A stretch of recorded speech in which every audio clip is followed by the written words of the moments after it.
Baik, selamat siang semua. Selamat siang. Oke, perhatian ke depan. Untuk topik kali ini Bapak mau membawakan tentang pengoperasian, pengaplikasian dan kolaborasi perangkat kecerdasan artifisial. Oke, kecerdasan artifisial atau disingkat dengan KA. Ya, apa itu KA? Tentu kita berangkat dari yang namanya sebuah definisi untuk memahami bagaimana step-step ini kita pahami atau bagaimana KA ini dapat kita manfaatkan dalam kehidupan sehari-hari, termasuk ya nanti mungkin dalam pembelajaran atau untuk menyelesaikan soal-soal yang bisa dibantu oleh AI yang banyak macam-macamnya nanti. Tapi kita harus berangkat dulu dari definisi apa itu yang disebut dengan AI. Pertama, ada yang mendefinisikan yaitu Rich and Knight pada tahun 1991. Kecerdasan buatan atau AI merupakan sebuah studi tentang bagaimana membuat komputer melakukan hal-hal yang pada saat ini dapat dilakukan lebih baik oleh manusia. Oke, kutipan yang mungkin dapat ingat pada kita adalah katanya sebuah komputer itu mampu melakukan hal yang lebih baik oleh manusia. Oke, saya pikir teman-teman bisa melihat itu ada yang mengalahkan aku sebagai manusia bukan itu maksudnya. Tapi pada konteks tertentu memang AI lebih diunggulkan pada manusia. Ya ada nanti konteks lain kenapa juga manusia itu lebih unggul, ada hal-hal lain. Ya jadi dibedakan, ada konteks tertentu AI lebih unggul, ada juga keunggulan lebih baik itu adalah sebagai manusia, gitu ya.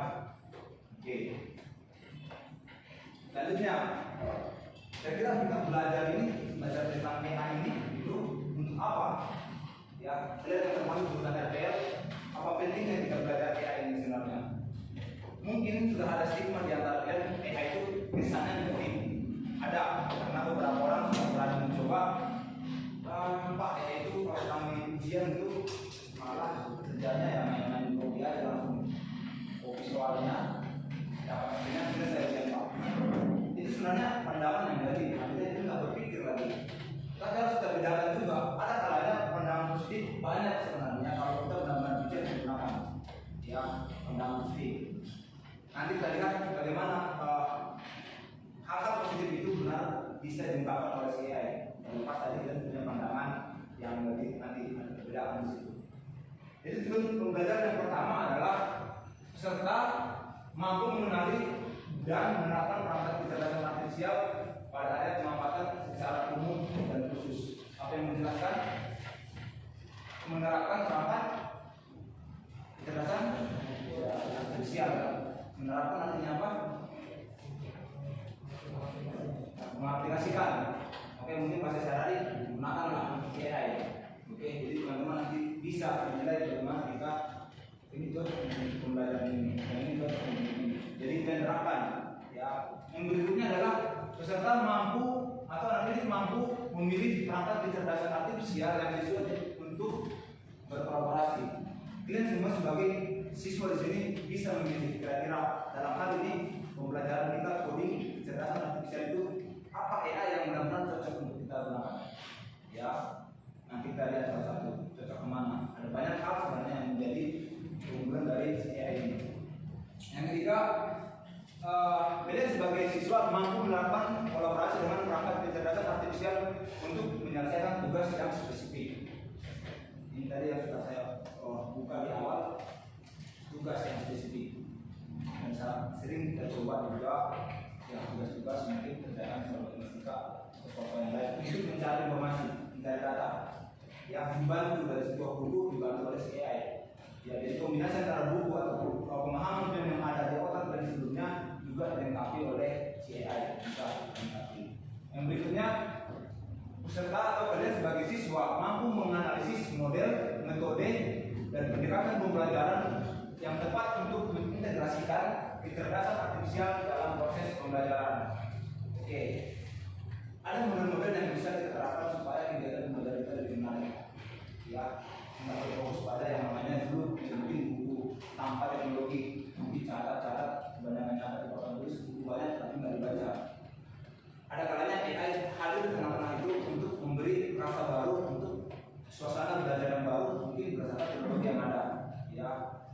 dan mungkin juga bisa mengikuti perkembangan zaman. Sekarang teknologi sudah semakin modern, kita juga sebagai sekolah SMK di sini juga akan mengikuti perkembangan zaman itu. Ya, ada perangkat-perangkat AI yang bisa kita modelkan supaya pembelajaran ini lebih menarik. Kita integrasikan kecerdasan itu dalam proses pembelajaran yang supaya mendapatkan hasil yang lebih baik tentunya. Ini kan menjadi suatu tantangan baru atau langkah baru untuk pendidikan yang lebih bagus ke depannya, gitu ya. Selanjutnya, oke, ada sebuah analogi atau sebuah tes untuk mendefinisikan atau membayangkan sebenarnya AI itu seperti apa. Ya, ada tes yang dilakukan. Sehingga nanti kita bayangkan juga apakah sebuah perangkat itu benar-benar termasuk sebuah AI, apakah dia memang benar-benar cerdas. Tesnya apa adalah, coba perhatikan gambar berikut. Dia diposisikan, ada sebuah komputer berada di sampingnya ada sebuah manusia, analoginya. Jadi, oke, posisikan seperti ini. Ada komputer di sini, ada juga manusia di sini. Oke, ada lagi orang ketiga adalah si interrogator, penanya. Paham? Saya kasih satu pertanyaan yang harusnya bisa dijawab oleh si komputer dan bisa dijawab oleh si human, manusia. Oke. Jadi kesimpulannya, kalau si komputer bisa menjawab apa yang saya pertanyakan, sama juga si manusia juga pasti bisa menjawab, maka si komputer dapat disebut sebagai AI. Oke, paham? Saya ulangi. Ketika si komputer bisa menjawab, si manusia bisa menjawab juga dari satu pertanyaan yang disampaikan oleh si penanya, maka si komputer disebut sebagai AI. Si komputer lolos kecerdasan. Si komputer punya cara berpikir. Paham? Nanti kita lihat lagi kenapa dia bisa lolos atau kenapa dia bisa berpikir. Ada contohnya. Oke, selanjutnya karakteristik tadi si AI itu. Ya, sudah kita katakan dia sebuah perangkat yang cerdas, sehingga kecerdasan itu punya karakteristik berbeda kecerdasan dari karakteristik manusia. AI juga punya kecerdasan dan karakteristiknya. Seperti apa? Yang pertama itu belajar dari data. Ada yang mau kasih argumen yang dimaksud belajar dari data?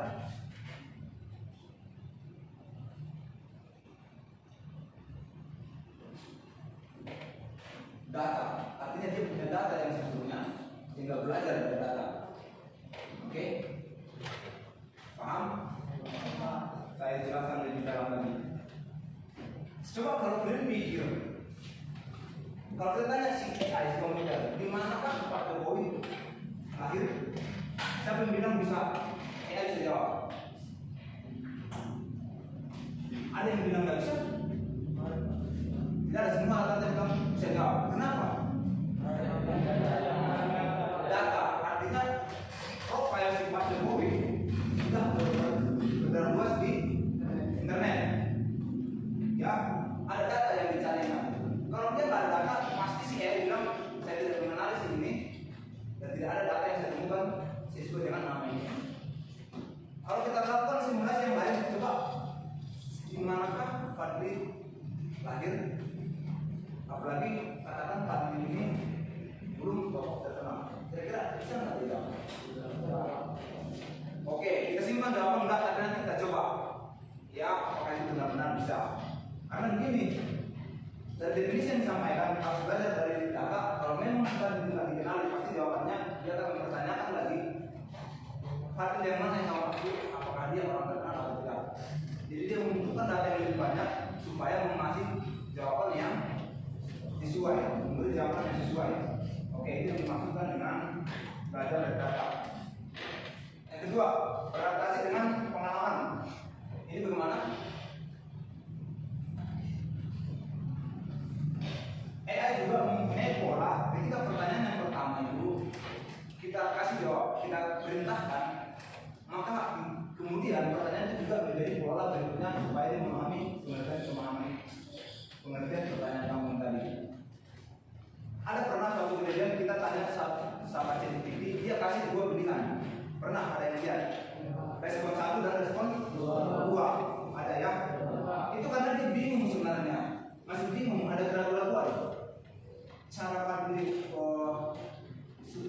sifat ini jawabannya seperti apa nih? Ya, dia bingung. Sehingga dia kasih dua jawaban yang mungkin disifat bisa jadi. Nah, kalau dia punya respon dua, berikutnya kalau lakukan pertanyaan yang lain lagi, dia kasih cara menjawab yang respon kedua. Oke, itu dari pengalaman. Yang berikutnya bekerja dengan algoritma. Apa itu algoritma? Tata cara. Ada yang lain? Proses, prosedur. Oke, kesimpulan algoritma itu adalah instruksi yang dihasilkan oleh pikiran manusia yang ingin dituangkan oleh bahasa pemrograman teknologi. Ya, kalau kalian sendiri nggak punya pikiran untuk dituangkan dalam bahasa pemrograman, nantinya algoritma berhenti di pikiran kalian untuk apa yang mau diberitakan. Oleh karena itu harus ada instruksi yang disimpan. Contohnya, mau membuat kue, algoritmanya ada di pikiran dulu dong pasti ya. Yang pertama siapkan wadah, siapkan wadah, siapkan mungkin bahan-bahan.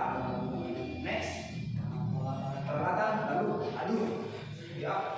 Harus diaduk, mungkin tergantung kuenya juga ya. Kalau kuenya apa yang lebih gampang tuh, mungkin kalau bentuk ya, itu cuma ditunggu-tunggu, kasih gula, jadi kan, kayak gitu contohnya.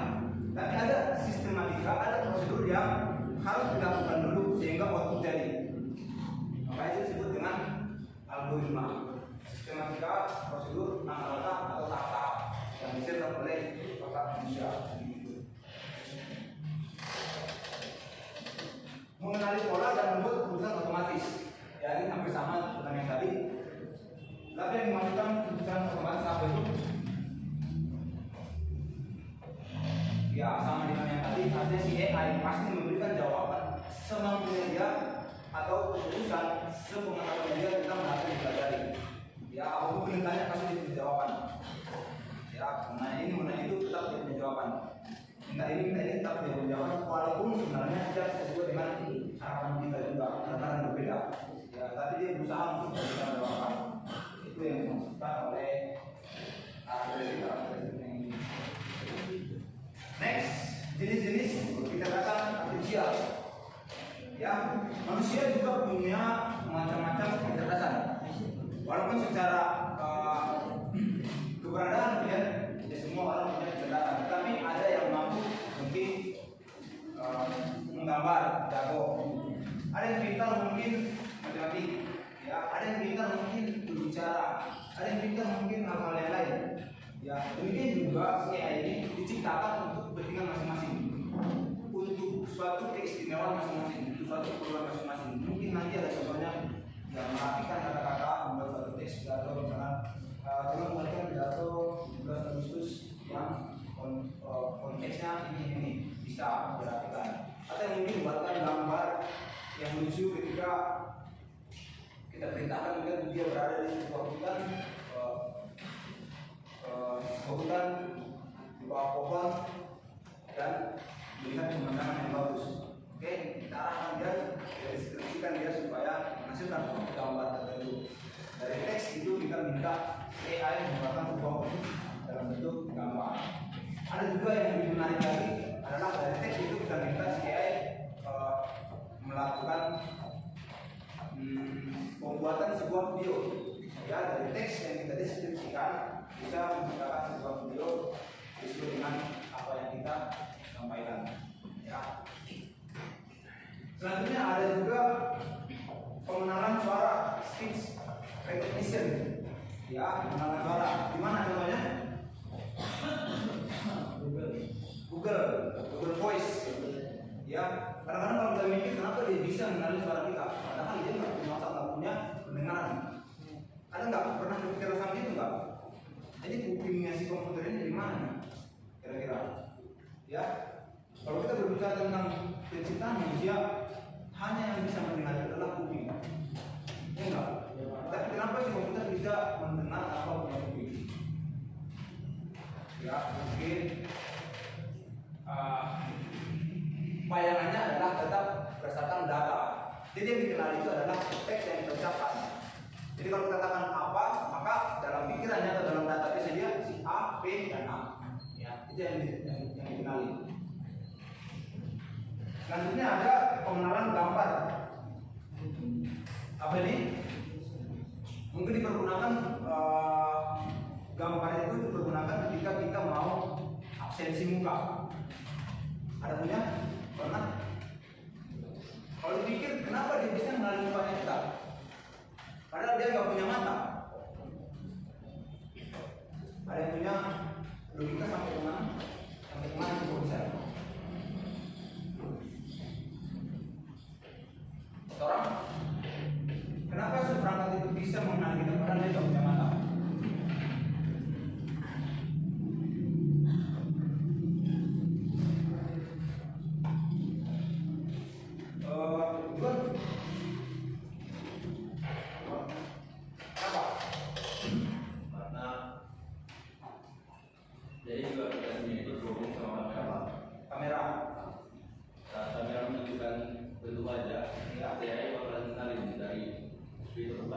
Oke, betul. Artinya sudah ada disimpan dulu data si user. Ya, misalkan saya pendatang baru nih, belum berada di dalam data yang tersimpan di komputer. Hal yang harus dilakukan oleh si admin misalkan adalah mendaftarkan mukanya saya dulu. Ya, daftarkan muka saya dulu, simpan situ. Bahasa Indonesianya mungkin bilang gini. Nanti kalau ada yang muncul mukanya di layar, kalau dia sama persis dengan yang disimpan di sini, ini namanya si Padli bisa. Jadi mukanya si Padli bersimpan dulu di komputer, terus dia perintahkan nanti di aplikasi ini. Kalau mukanya di komputer ini sama dengan muka yang ketika berhadapan dengan layar, maka dia adalah si Padli. Hal yang sama kalau muka yang disimpan adalah mukanya si Evan. Nah, ketika dia muncul, tak mungkin dong dia bilang Padli. Kan sudah didefinisikan tadi. Ya, kalau mukanya yang seperti ini dia si Evan. Kalau mukanya agak apa sendiri mungkin ini orangnya agak beda nih. Itu dia harus dikenali juga. Berarti ini namanya si gitu ya kan. Mungkin kalau yang perempuan, ya kalau yang perempuan, nggak mungkin kalau orang mukanya dia bisa dikenali namanya si Padli. Oke, boleh salah. Nggak mungkin kalau rambutnya panjang, nggak mungkin dikenali sih namanya laki-laki. Otomatis harus didefinisikan dulu bahwa muka itu sudah terdaftar di komputer kita yang rambutnya panjang, mukanya ini adalah namanya si perempuan, silakan gitu. Oke, yang lain, agen otonom, apa ini? Agen otonom. Kira-kira kayak ayat gimana nih?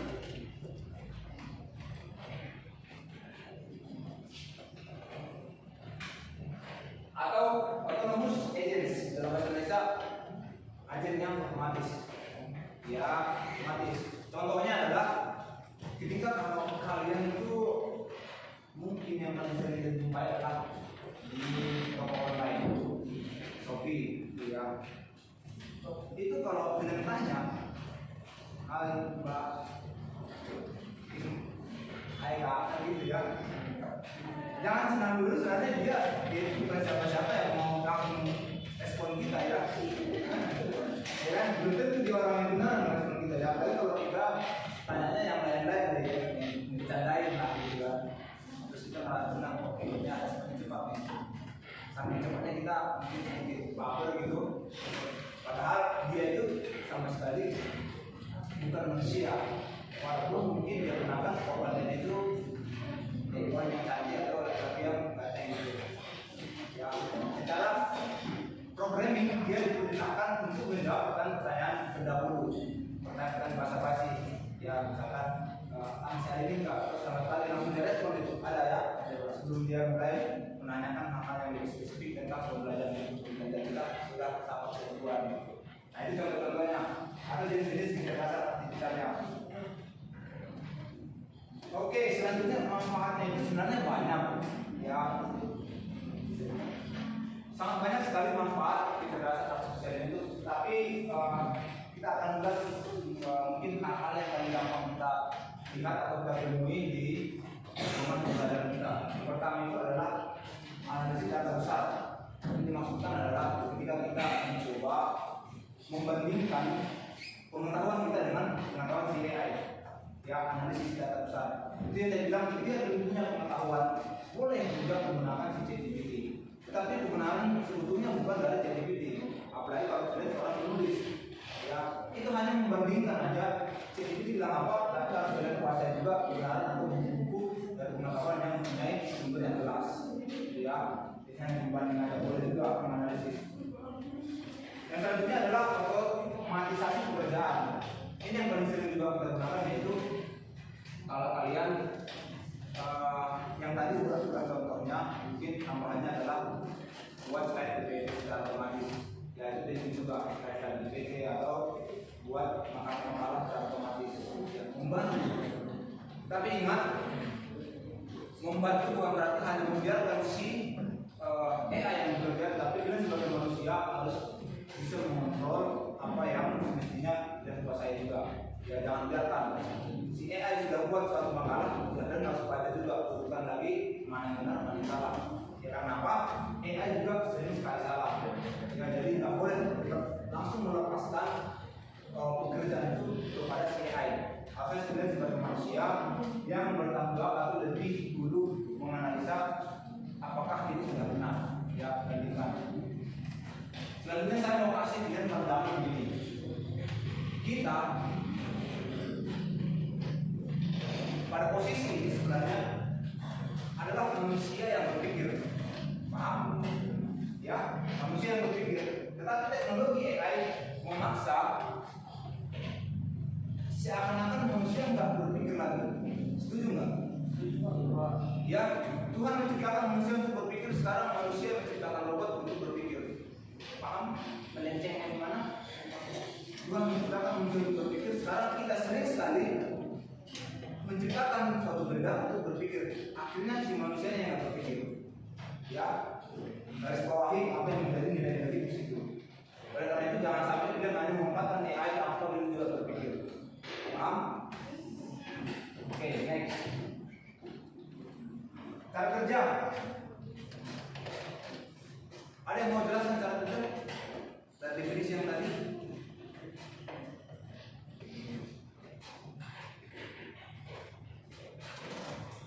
Apa cara kerja? Kejelasan buatan. Bagaimana AI bekerja?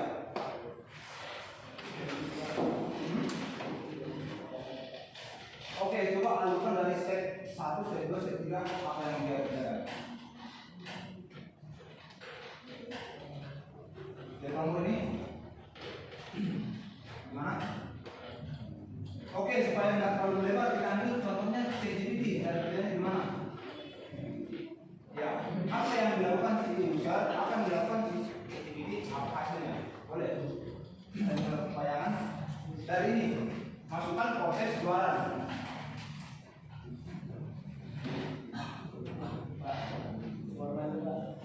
Kamar di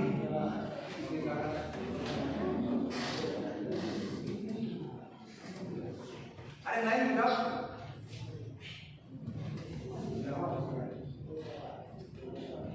Ada yang mau jawab? Untuk coba pikir pelan-pelan. Oke, mati.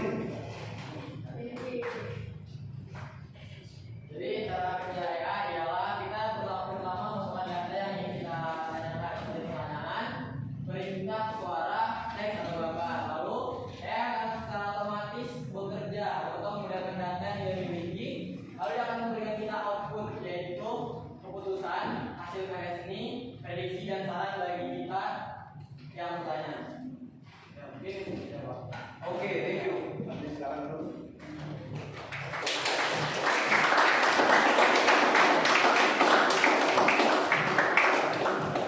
Kita ulas lagi potong per potong. Ya, tadi menjelaskan bahwa harus ada dulu data atau contohnya bisa pertanyaan, bisa suara, teks atau gambar.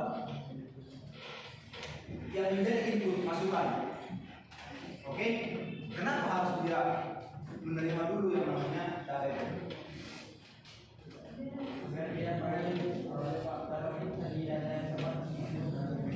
Betul. Karena dia butuh instruksi yang jelas, ya. Memang dia bisa instruksi yang jelas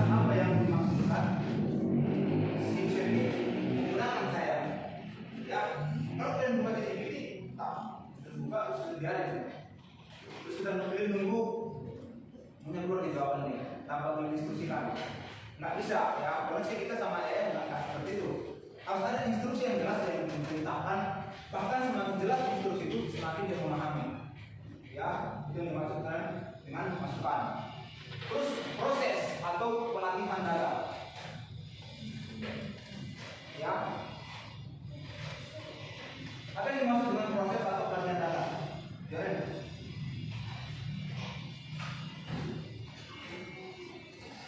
Tahu? Oke. Tadi kita bilang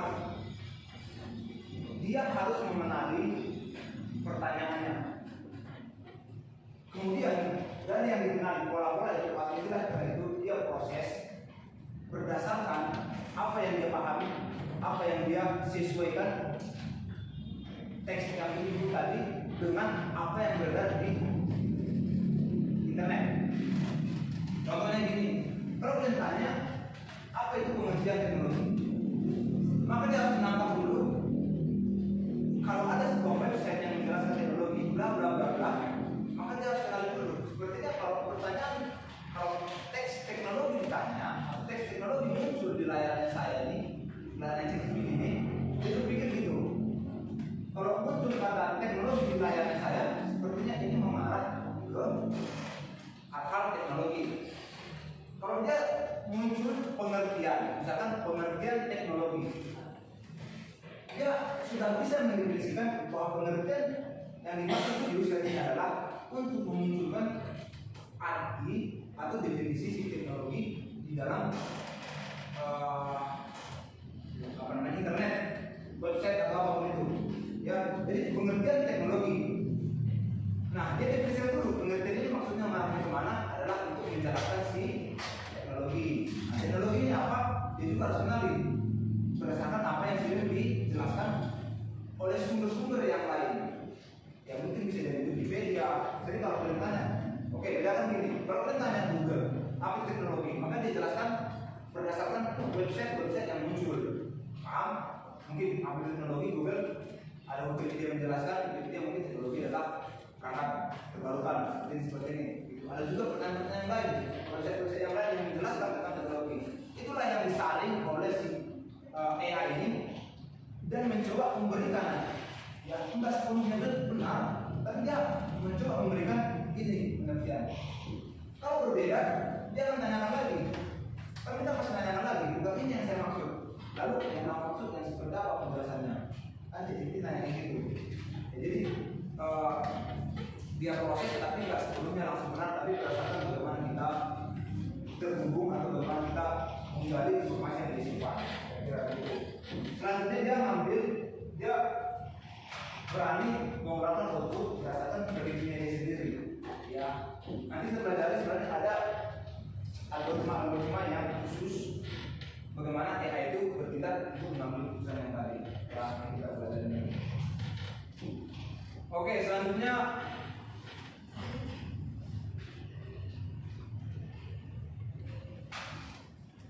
saya ingin lompat ke materi yang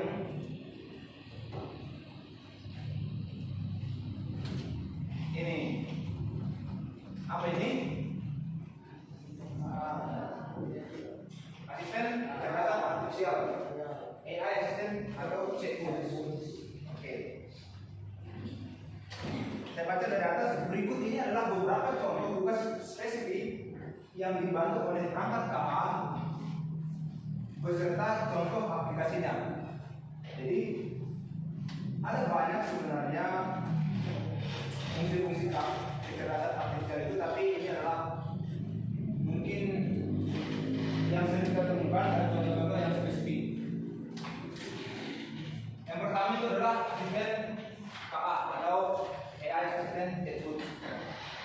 Artinya perangkat yang mampu memahami dan merespon percakapan manusia secara alami, yang sering digunakan untuk layanan pelanggan, dukungan teknis atau technical support, dan asisten pribadi. Contoh aplikasi yang termasuk pada kategori ini adalah Siri, yang itu Google Assistant dan Alexa. Soalnya kalau kalian perhatikan ada banyak di sini bagiannya adalah mungkin kayak Ada ChatGPT juga, ada Copilot.ai, ada untuk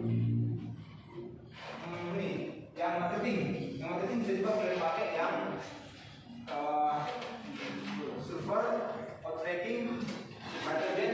Ya, nanti kita coba salah satu lihat atau mungkin cari di internet bagaimana caranya semua AI ini bisa digunakan. Ya, itu kita belajar dulu satu persatu. Yang paling gampang dulu, nanti teman-teman bisa ambil atau pelajari yang paling gampang kita coba-coba untuk saat ini ya. Selanjutnya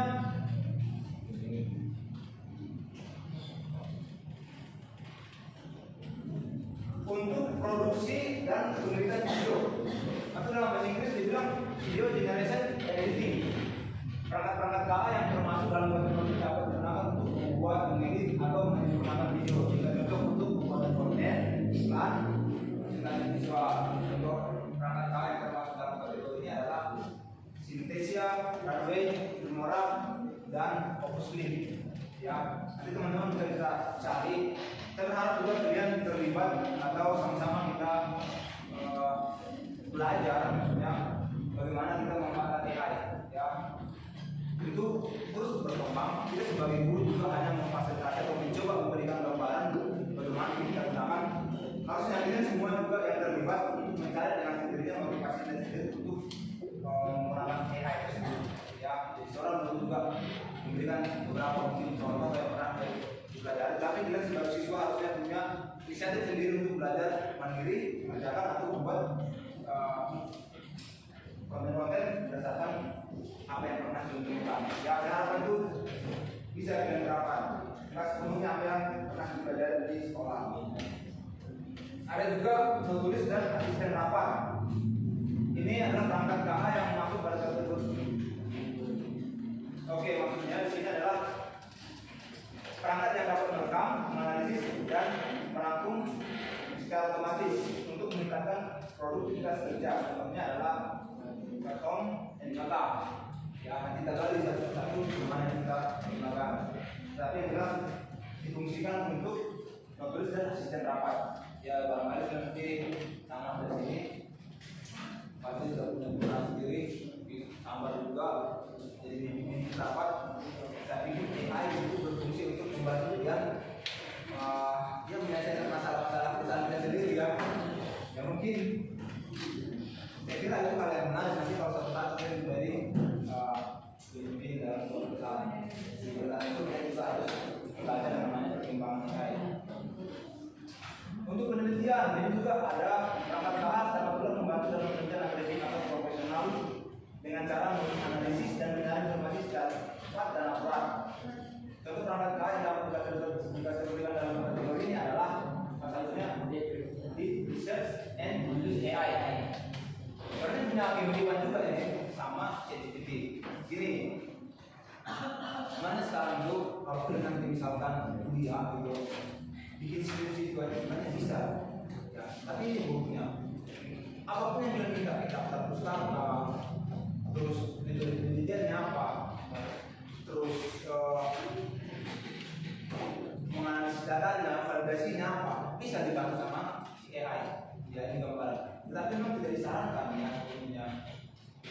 Jadi untuk penulisan atau penelitian atau riset itu AI bisa membantu, tapi hanya sekedar membantu. Tapi jangan biasakan kalian hanya tahu apa yang dilakukan si AI tanpa dan benar-benar terjun di lapangan untuk meneliti. Gitu ya. Kalau misalkan AI bilang penelitian bahwa apa namanya bahwa daun-daun ini bisa menjadi sebuah pupuk kompos untuk hal yang nanti kalian itu kalau kalian CCP juga bisa ngerti ya apa manfaat dari daun-daun kalau kita tanam ke tanah gitu. Tapi dari definisi yang disampaikan oleh CCP itu betul harus melakukannya dengan nyata dan harus lakukan itu supaya membandingkan apa yang menjadi jawaban CCTV ya tentang yang tadi ya. Jadi penelitian juga banyak difungsikan.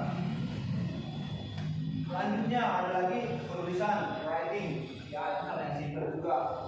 Saya tahu mungkin kalian juga udah punya kemampuan menulis yang bagus, mungkin atau menulis sebuah media atau apa. Tapi dengan AI itu bisa dibantu untuk mengambil kata-kata yang lebih menarik, mungkin kata-kata yang lebih cocok untuk sebuah cerpen atau tulisan yang mungkin enak dibaca oleh pembacanya. Ya bisa. Saya bandingkan lah, misalkan saya sudah begini, tulis, kita bertanya, AI apakah kamu bisa membuatkan saya suatu cerpen yang menarik dengan cerpen ini? Bisa. Dan itu menjadi karya sendiri dibantu oleh AI. Ya, hal seperti itu sangat diberikan dibantu oleh AI juga. Yang berikutnya perbaikan tata bahasa dan penulisan atau grammar and writing improvement. Ya, perangkat seperti Grammarly dan Wordtune dapat membantu untuk memperbaiki tata bahasa, ejaan, dan gaya tulisan secara otomatis. Ini sangat penting sekali nanti juga kalau kalian buat suatu makalah. Ya, kadang-kadang kan kita itu nggak cukup kosakata untuk menjelaskan soal itu enggak. Sekarang menjelaskan tentang teknologi aja kadang-kadang kita bingung, walaupun sebenarnya kita nggak tahu bahwa teknologi itu adalah suatu perangkat yang bisa juga digunakan atau untuk membantu kegiatan kita sehari-hari di bidang teknologi apa ya, komputer dan yang lain. Tapi untuk menjelaskan itu kita butuh kalimat atau struktur kata yang lebih bagus. Ya, bagaimana menjelaskannya supaya enak didengar dan bagaimana menjelaskannya supaya menjadi kalimat yang utuh. Nah ini juga bisa dibantu oleh si AI. Nanti kan pilih apa yang bisa dilakukan dari contoh-contoh ini. Mesin pencari ini hal yang paling gampang baik. Ya, mesin pencari itu sama dengan contohnya ChatGPT aja, dia yang tadi sangat familiar di kehidupan sehari-hari. Selanjutnya manajemen media sosial atau social management. Beberapa perangkat KA juga dapat digunakan untuk mengelola media sosial, seperti membantu mengelola platform posting, analisis rumah konten, dan mengembangkan strategi media sosial. Artinya perangkatnya ialah media sosial dan AI. Dan ini juga bagian yang menekankan untuk manajemen media sosial kita. Ya, mungkin yang di Instagram atau di TikTok kita bisa menggunakan AI. Ya, misalkan setiap ini kita bisa ambil ini, ya setiap ini bisa lakukan ini. Setiap ada komentar ini kita melakukan seperti ini. Ada otomatis yang membantu kita.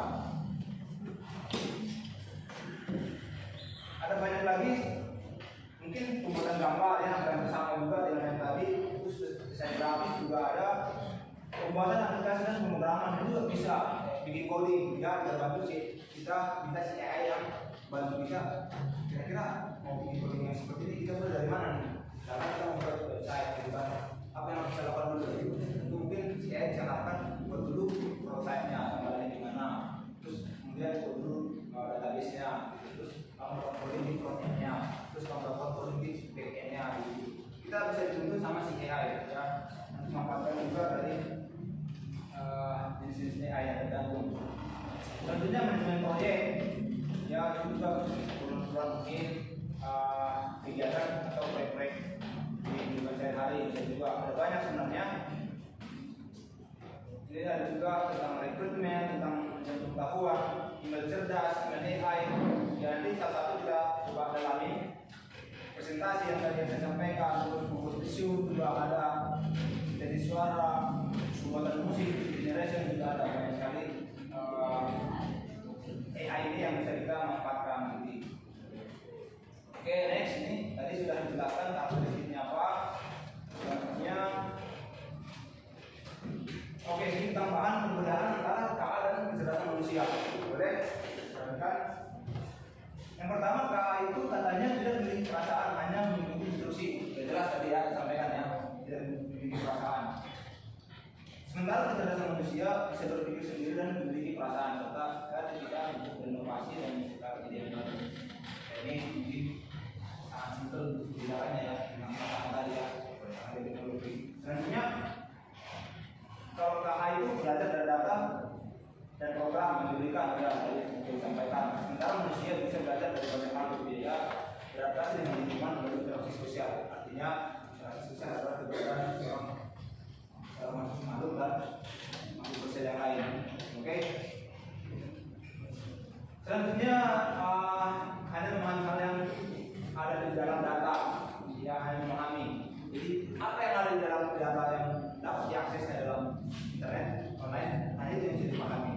Sementara manusia itu bisa memahami konteks yang lebih luas, bisa membuat keputusan dan pertimbangan dari emosional dan juga menilai moral dari kita. Ya, bagaimana maksudnya itu manusia belajar dari kebiasaan itulah menjadi sifat yang akan terbentuk, yang dibentuk dari mana adalah dari moral yang terbentuk di peradaban kita di kita lah. Jadi moral itu terbentuk oleh sejarah atau budaya kita yang dari yang kebiasaan kita sampai sekarang itu dimiliki oleh manusia sementara dia tidak dimiliki. Oke, selanjutnya hanya bisa membuat keputusan berdasarkan angka dan pola. Sementara manusia itu bisa berkeputusan dengan pertimbangan emosi. Oke, semuanya tadi emosi, nilai dan etika. Oke, selanjutnya